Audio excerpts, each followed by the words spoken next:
James Blunt just has an annoying face and a highly irritating voice. And no mortgage. Brilliant. Next one. No one really likes James Blunt, right? Yeah, I bought those 20 million albums myself. Yes. And the final one. Oh my fucking God, James Blunt is on the TV downstairs. Can this day get any worse? Coming upstairs now. Noel Gallagher saying he can't live in Ibiza because I live down the road. Well, what a sad human being he is, because it's a big enough island. You know, you don't have to, I'm not asking you to come and see me. And weirdly, house prices went through the roof the moment he left, actually. And I don't know whether the house prices went up because he'd left or because I'd arrived, but you know, there's got to be some connection. Noel Gallagher's never said anything unkind to my face. He just always does it to your back when he's trying to flog music. I write some pretty earnest songs and sing them in a very squeaky voice. And so I think, and also doing interviews, and if I'm asked about those, you know, if you ask me about music, I'll be quite relatively serious about it. And I suppose through that medium of doing interviews, I suppose where the way journalists want to portray me was just very serious. And whenever I did do a joke, they just, on the newspapers, they wouldn't add the ha-ha. So I guess where you've got this serious guy, ubiquitous over the airwaves, and so I was just, and so people expected me serious, and then with the invention of Twitter, people realised that I'm just an idiot. It's very easy for us as musicians or people in the public eye to kind of fall for the trap when we're trying to flog our own music. When someone says, "Oh, and which album don't you like, or which musician don't you like?" we just fall for that. And it's too easy for us to start saying, I don't like this person or I don't like that person. We say whoever's the easiest whipping boy or girl at the time. And I happen to be that person. And the Damon Albarn story was bizarre. You know, there I was on Jools Holland, and at the end of the Jools Holland show, they take a picture of all the musicians, and Damon Albarn refused to be in that photo because I was on the episode with him. And so And he said that in front of you? No, his management went and spoke to the producers of the show, and he's a big deal. So they went along with that, which is bizarre too, because they should have told him just not to be such a prick. And so I was then held back in my dressing room, all these different dressing rooms that all the musicians are given, and I was held back in mine while all the musicians were lined up around Jools Holland for the photo with Damon, and then he was led out to his car and off he went home, and I was brought out for the second photo, and only one of those makes the kind of the wall of Hall of Fame that they post all those pictures up. But it was very petty stuff. And so here you are, I'm a grown man at that stage. I've had a proper job in the army, and here I am suddenly in this kind of the music industry, and it seems so childish. All of this seems so childish. These guys, this is like really, it's like being back at school.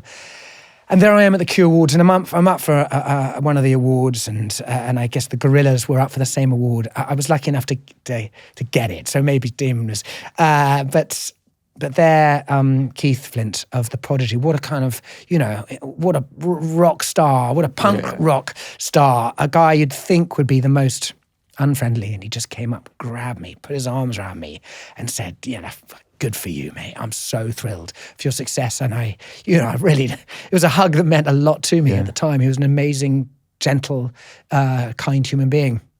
You know who we all want to be? That person. The one who's meal prepping. They've got their organic grain bowls. They come in with their quinoa, all of that stuff. We know they're also getting a full 8 hours sleep, meditating before sunrise, never rowing with anyone, and just hitting it every time. But let's be real. Who has the time for that? Like me, you've probably got loads to juggle: kids, work, exercise, pretending that you've got everything together at the same time, and something has to give. And for me, traditionally, that was energy. And then I discovered Vitals by Heights. And these changed so much for me. Just 2 capsules, the job is done so fast. And then I know for the rest of the day, my irons, my B vitamins, my immune system's being looked after. I've got zinc for bone health, omega-3 and DHA for normal heart health. Honestly, the lot is packed into these golden little beauties. And as we see on the High Performance show so often, high performers aren't perfect. They've just worked out the smart things that make a difference. So why don't you do right by your brain, your body and your health? Head to heights.com/Jake or enter the code HP20 at checkout for 20% off your first order. I'm sure that now, when you can reflect on all this stuff, you almost feel even stronger because you went there and you dealt with it. And not only did you deal with it internally, but externally, you've had the last laugh on many occasions, as we see if we follow you on social media. But I do think that not to talk about actually how it felt does a total disservice to people that might be going through the same thing, but also to try and educate those people that think that bullying is just having a laugh, or we're just having a joke, or I'm going with the crowd. You know, someone who changed schools for being bullied, this stuff makes my skin crawl, absolutely makes my skin crawl. So would you mind sharing for us in the audience how it really felt, like that moment you're in that dressing room on your own, what you're really thinking, and how you now feel about it? I think I felt embarrassed, and marginally ashamed that I was picked out so to be and chosen not to be with my peers. Is embarrassing. Is really how it is. Shameful. And so it's weird watching these things back. And we just did a documentary into what there are moments in there that you don't feel very proud. I remember with my wife, now wife, when I was on a Graham Norton show and we were watching the feedback online, watch the show and watch the feedback, and the negativity online was so big. And I'm trying to chat this girl up and then think I better not show her this negativity. Alcohol saw her through it, and she clouded her judgment. Right. And she is now a wife. But I think also the way I've got over it is to put things in perspective.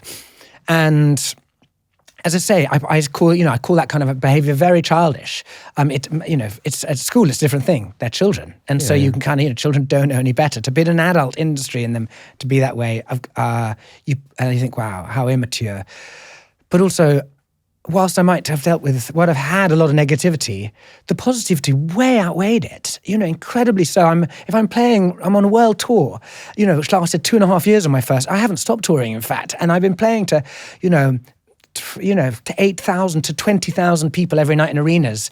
And you look out at these queues of people, and you can look at your phone and you can find some negative stuff and as I say, Gordon Smart stuff in the sun. If you can find it if you want to. But if you look out the window and see them queuing, you should kind of say, hey, these people have given their time. They bought tickets. They put much more effort in. They bought tickets and they've travelled and they're queuing up. And if it's in Britain, they're queuing in the rain. So I think the negativity is far outweighed by the positivity, and I feel grateful for them. I suppose what I've learned to do is laugh at myself for doing so, and that's why with responding to a negative tweet, that's why my response is often laughing at me as much as it is to the other person, because I'm crazy for going on there and looking for it. Yeah. It is a madness, and that's why I think something like social media, which is antisocial, our lives would be much better to put it down and speak to normal people, because face to face we're probably kinder. And I suppose the other mechanism I've felt, which is important, which is that my friends and my family, the people who count, the people who I don't know out there in the world who are saying things, I've never met them necessarily or don't know them especially well, or particularly on social media. You're never going to meet these people. Why would you take their opinion seriously? It's your friends and family who will look after you and support you and take the mickey out of you in the way that you deserve.